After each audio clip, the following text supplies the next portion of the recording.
it's time on the programme now for Media Watch, and Emma James joins me here in the studio. Emma, good evening. Hello. You've been looking for us then at the reactions online to France's attempt to tighten that law surrounding age of consent. Yes, absolutely. And France has chosen to take really what is a deeply confusing approach to this one. It's something that a lot of people are complaining about, saying it's just muddied what were already very dirty waters. Now, the plan had been to set the age of consent at 15, meaning that any sexual act would automatically be deemed rape if it was committed on somebody who was under that age, regardless of whether or not they had given consent.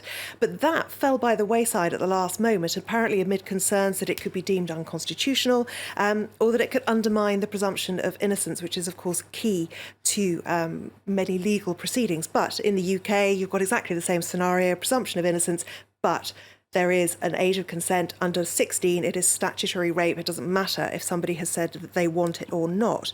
It is very interesting to look at this one and very, very complicated. This article in the New Statesman does its best to unpick all the details of this one. France's lack of age of consent at the moment, it is illegal to have sex with somebody under the age of 15, but it doesn't make it rape automatically. This lack of an age of consent was really highlighted by two cases last year, where two girls of 11 had sex with adult men. Those adult men were then, one was acquitted, one was found guilty of a lesser charge. And it wasn't deemed rape because there was no violence, coercion, threat or surprise. And those are the things that have to be, at least one of them has to be in the mix for it to be deemed to be rape at present. The new law was supposed to address all of this. Instead, critics say it's basically validating those rulings. Children under 15 under the new law have to prove they did not consent, so the onus is very much on the child. Libération, the left-wing newspaper, is saying that the lawmakers of Emmanuel Macron's party are the ones who should be shouldering the responsibility for this. The vote went 81 to 68, and the La République En Marche party stood virtually alone, according to their headline, against everyone else. It also flies in the face of what Emmanuel Macron himself has said not so long ago, this tweet from back in November, where he was pledging to bring France into line with a lot of other European countries and introduce that age of consent at 15. And Emma, from what you've been looking at on the internet, how's the public been reacting to this really, as you say, quite confusing bit of legislation?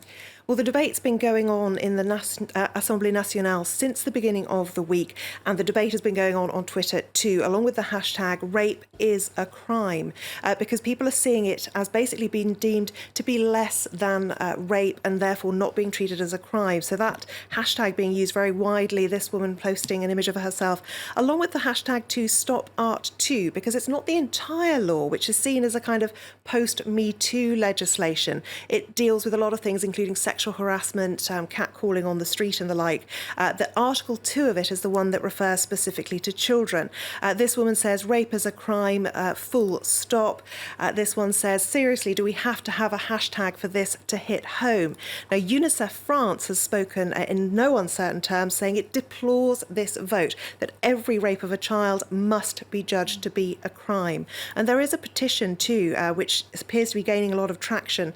The people who wrote this say they are in shock that the new law was downgraded, basically allowing rape to be judged as misdemeanor. That's how they put it. They say it's an unacceptable regression for children's protection, and 124,000 people agree with them so far. Now, Marlène Schiappa, who is the Minister for Equality, who basically was the one behind this law, has been on French media today defending her standpoint, saying we are strongly reinforcing convictions of child rapists. But as I said, it really has muddied some already very dirty waters. OK, Emma, very serious story indeed that I'm sure you'll be watching out for us continually on Media Watch. Let's go, though, in another different direction for your next story. You've been looking at really quite a different story that shows us that football very much still a lad's game. Yes, absolutely, as if we didn't already know. Yes, there are big breakthroughs in the women's game, but it is still, largely speaking, the domain of those lads and lads culture. At least in some parts of the world, it seems to be even worse. Argentina's Football Federation in hot water after giving advice to players, coaches and journalists on how to seduce Russian women. Now, these people were attending a course at the Federation's headquarters, which was called, they were given a booklet entitled Russian Language and Culture. And bizarrely, the language used in it and the kind of information contained within is really quite bizarre. This gentleman who was there saying the AFA manual about the World Cup is very modern. That's very tongue-in-cheek. He tweeted images of those pages, and then the booklets were taken back, the pages ripped out, and then they were given back to them. So clearly someone didn't quite know what the contents were going to be. But I can tell you what some of the contents are, courtesy of this article, the story of the scandalous manual of the AFA and the professor who defends it. Russian ladies like men who take initiative. If you don't have confidence in yourself, then you need to practice speaking with many women. And do not worry, there are many beautiful women in Russia, and not all of them are for you. Be selective. So there we go. Interestingly, though, there is actually a claim that this has been plagiarized from a blog, which was actually written, it's supposed to be about romance. It's not talking about just women and men. And the writer says he had no idea it was going to be used in this way, and has actually added a line to his blog saying, this blog post is not, nor is it intended to be, a manual on how to take a Russian to bed. So lots of people very unhappy. Argentina is saying that it is going to investigate what happened here and alleging that perhaps there may even have been some sabotage during the printing process. So we'll wait and see what Argentina comes up with next. Wait and see what happens as well at the World Cup. Thank you very much, Emma James, there with Media Watch this hour. And it is